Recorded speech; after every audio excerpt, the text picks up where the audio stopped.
Namaste. I am Uttaman K.M. Kodiri Bhagavad Gita, the scientific journey through Bhagavad Gita the Great, my work.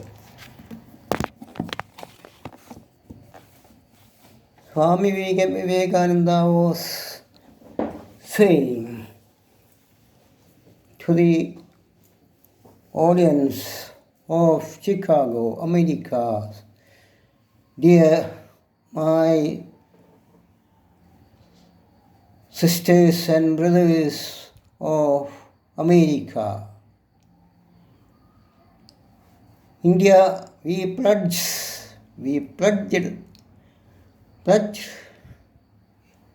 from the school.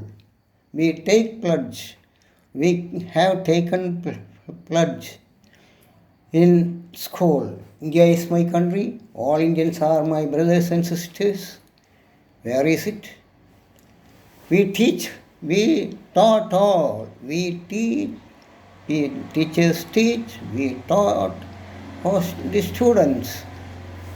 India is my country. All Indians are my brothers and sisters. Oh God, where is the brotherhood in India now?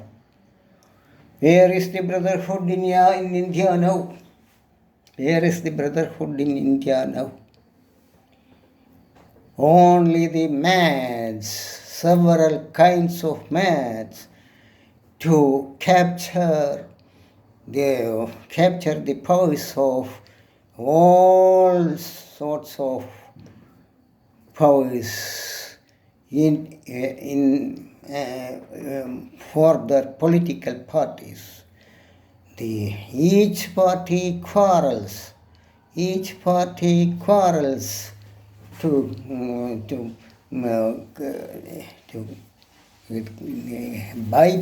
bite and pull them, the bellies or hearts and anything outside. Such a brotherhood is in India.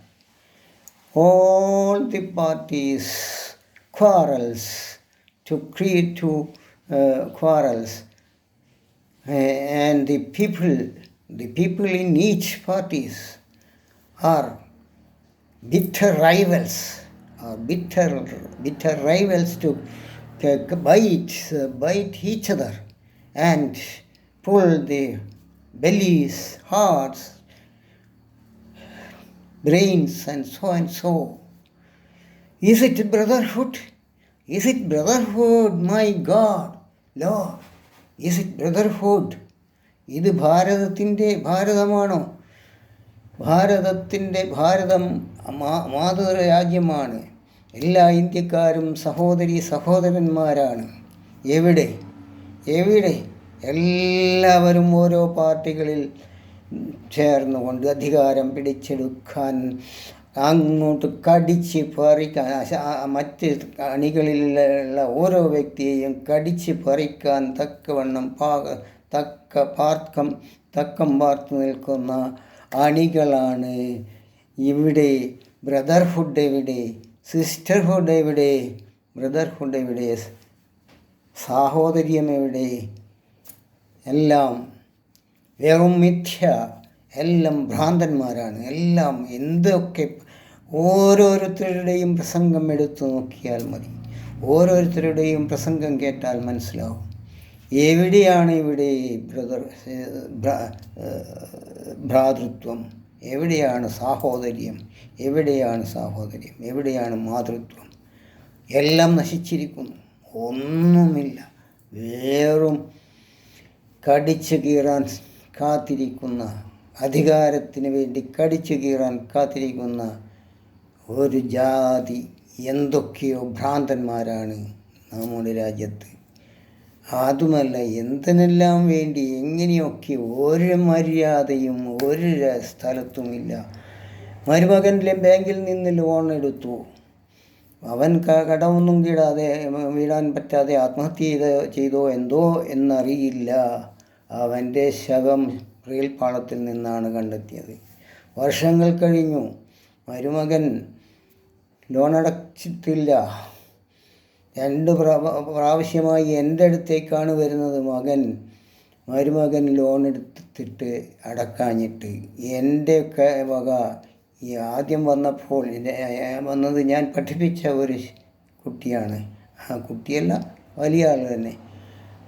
എൻ്റെ അടുത്ത് മര്യാദയായി സംസാരിച്ച് മാഷേ എന്നൊക്കെ പറഞ്ഞ് എനിക്കൊരു cutting വന്നു. എന്നിട്ട് അവൻ പോയപ്പോഴാണ് ഞാൻ നിവർത്തി നോക്കിയത്. അതിൽ മരിച്ച അവൻ്റെ അഡ്രസ്സിലുള്ള നോട്ടീസാണ്. 3 വർഷം കഴിഞ്ഞു, മരിച്ചിട്ട് 3 വർഷം കഴിഞ്ഞ അവൻ്റെ അഡ്രസ്സിലുള്ള നോട്ടീസാണ് എൻ്റെ കയ്യിൽ തന്നു പോയത്. അത് ഞാൻ അറിഞ്ഞിട്ടില്ല. ഞാൻ പലരോടും പറഞ്ഞു, അവനോട് പറഞ്ഞ് ഞാൻ അങ്ങ് എത്തിയാൽ അവന് മരുമകന് കൊടുത്തേക്കാമെന്ന്.